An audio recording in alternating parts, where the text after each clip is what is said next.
atau jika Anies mengingkari perjanjian nota kesepahaman dengan pihak Formula E, maka Anies bisa digugat di pengadilan internasional.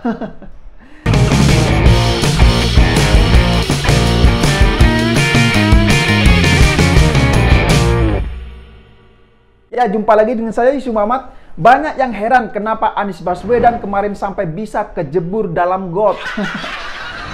Ya, kalau menurut saya sih bisa jadi itu akibat banyak masalah yang sedang dihadapi oleh Anies Baswedan.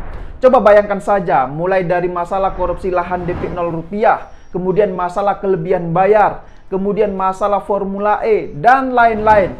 Nah, menurut saya, kasus Formula E inilah yang paling membuat Anies Baswedan panik. Makanya kemarin ini dia sampai kejebur dalam got. Nah, tahu tidak, masalah Formula E ini bagaikan buah si malakama bagi Anies Baswedan.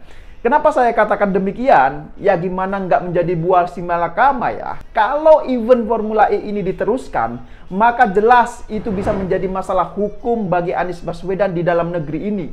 Namun apabila event Formula E tersebut tidak diteruskan atau dibatalkan, maka itu juga akan menjadi masalah hukum internasional bagi Anies Baswedan. Jadi mau maju ini kena, mau mundur juga kena.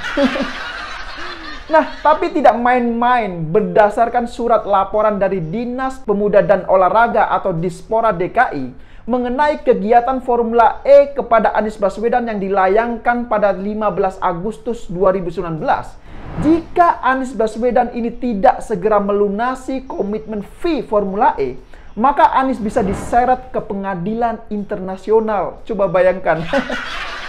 Nah, gimana? Ruwet sekali kan urusan ini. Nah, saya jadi curiga juga, jangan-jangan ya, pas kemarin kejebur got itu adalah bukan tanda-tanda mau jadi presiden, seperti klaim para pendukungnya. Tapi justru itu adalah pertanda bahwa dia akan terseret dalam persoalan kasus hukum. Nah, jadi itulah alasan kenapa Anies Baswedan selalu ngotot ingin agar Formula E ini tetap digelar.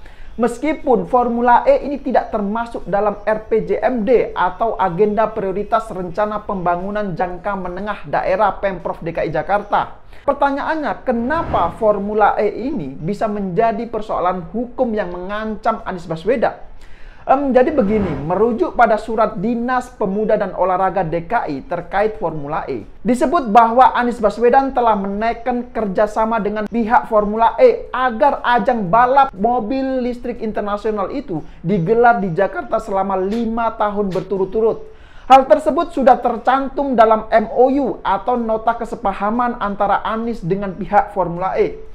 Dijelaskan dalam MOU tersebut terdapat kewajiban yang harus dibayarkan oleh Pemprov DKI Jakarta berupa biaya komitmen selama 5 tahun berturut-turut. Dan biaya komitmen itu harus segera dilunasi oleh Anies Baswedan sampai musim 2023-2024. Nah, berikut saya jelaskan rincian biaya yang harus segera disetorkan kepada pihak Formula E. Rinciannya sebagai berikut. Untuk sesi 2019-2020 sebesar 20 juta pound sterling. Kemudian untuk sesi 2020-2021 sebesar 22 juta pound sterling. Dan untuk sesi 2021-2022 sebesar 24,2 juta pound sterling. Nah, kemudian untuk sesi 2022-2023 ini sebesar 26,6 juta pound sterling. Dan terakhir untuk sesi 2023-2024 total sebesar 29,2 juta pound sterling. Jadi tinggal dikalikan saja, anggap 1 pound sterling sama dengan 19.000. Maka total sudah lebih dari 2 triliun rupiah uang yang harus dibayar Pemprov DKI Jakarta untuk biaya komitmen Formula E.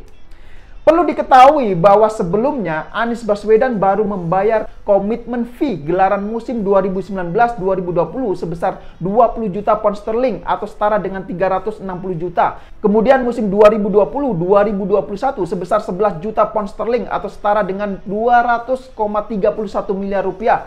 Dan kemudian ditambah bank garansi sebesar 22 juta pound sterling atau sekitar 423 miliar rupiah.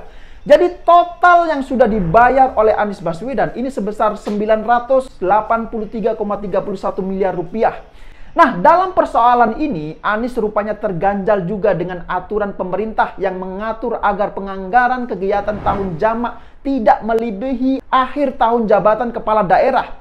Diketahui berdasarkan peraturan pemerintah atau PP nomor 12 tahun 2019 tentang pengelolaan keuangan daerah, yaitu pada pasal 92 ayat 6, dijelaskan bahwa jangka waktu penganggaran kegiatan tahun jamak tidak boleh melampaui akhir tahun masa jabatan kepala daerah berakhir.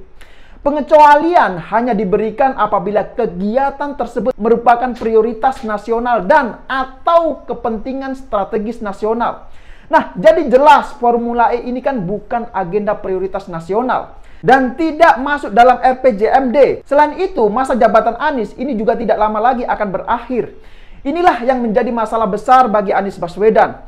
Kita tahu bahwa Anies Baswedan ini menjabat sebagai Gubernur DKI Jakarta sejak 2017. Dia menjabat selama 5 tahun hingga 2022.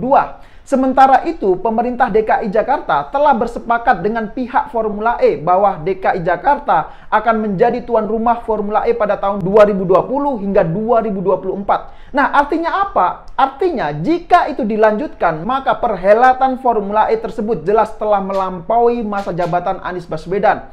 Dan itu bisa menyalahi wewenang seorang gubernur.